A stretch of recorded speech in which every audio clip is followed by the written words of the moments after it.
Hello, my name is Keshwani. That's K-E-S-H-W-A-N-I, Keshwani. I have been solving math problems for GRE out of this book here, practicing to take the GRE General Test, the 10th edition. If you do not own this book already, purchase it immediately. The problem that I'm about to solve is the one that you're going to find on page number 279. Page 279. Question number 1, the very first one. I don't know why I had to erase the 1 and the 5. I could have left the 1 alone. That's because I have a habit of writing 1 as, because it was previous one was 2 but then I realized that in my tag I'm not using a 0, I just used 1. Anyway, don't worry about it. And I just want to make sure that you are able to use the right tag if you're looking for it. Page 279. Page 279. Let's rewrite this thing. This thing looks pretty ugly.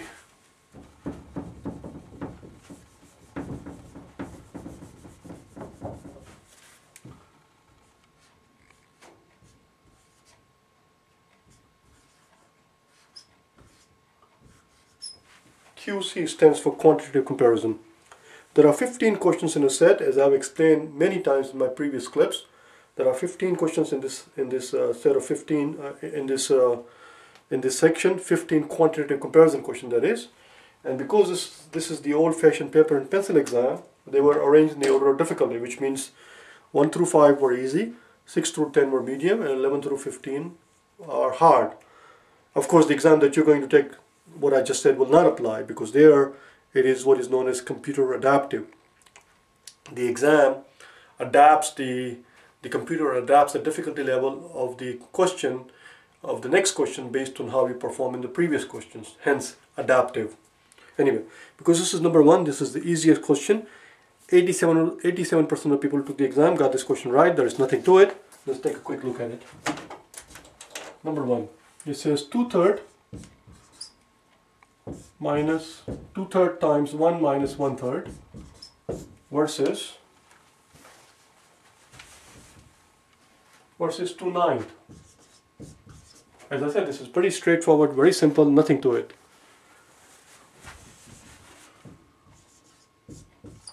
And even the 13%, as I said, 87% of the people who took the exam got this question right, and even the 13% who got it wrong,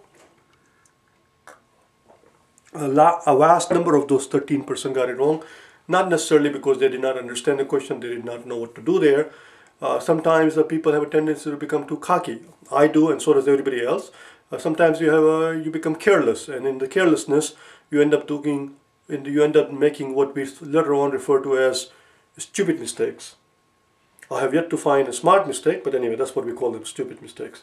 And that's why some people get it wrong, because they are in too much of a haste, or their mind wanders. They don't pay attention. It's very simple. 1 minus 1/3 is 2/3, so this is 2/3 times 1 minus 1/3 is 2/3, and of course 2/3 times 2/3 is 4/9, and of course 4/9 is going to be bigger than 2/9. That's all. The answer is A. That's all it is. Let's do number 2. That's all. We're done.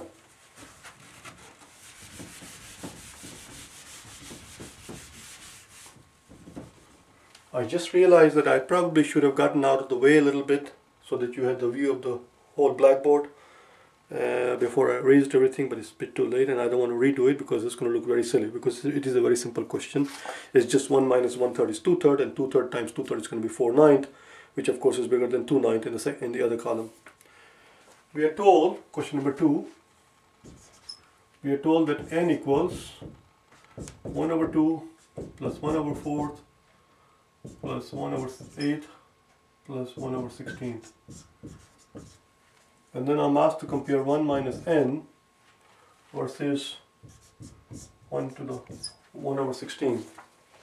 The very first thing I want to do is, because I see a 16th here and there is a 16 here, let's find the common denominator of this whole thing. The common denominator of the whole thing, 2, 4, 8, 16, is just 16, obviously.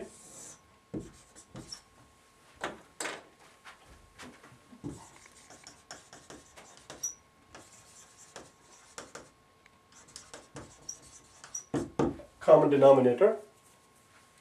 I don't expect too many of you not to know this terminology, but for the benefit of those who might have forgotten, because you learned this thing many moons ago in your school years. So in some cases, I have clients who learned this stuff probably 20 years ago, 10 years ago, and even though it's very simple stuff, one tends to forget these terminologies.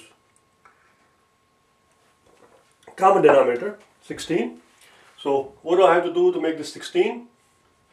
2 times what number is going to be 16 is 8. In other words, 8 over 16 is same as half.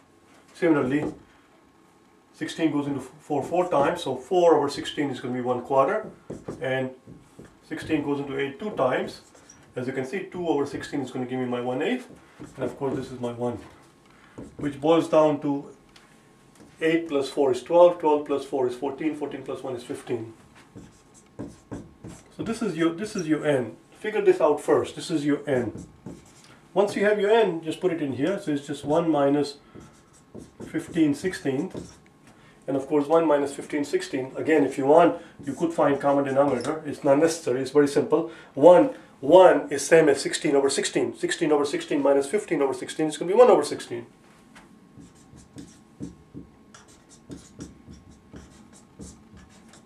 Of course, which is same as this guy right here. This is our column B. This was our column A here.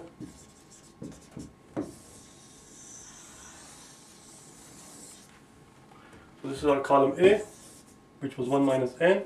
This is our column B. These two are equal. The answer is C. That's all.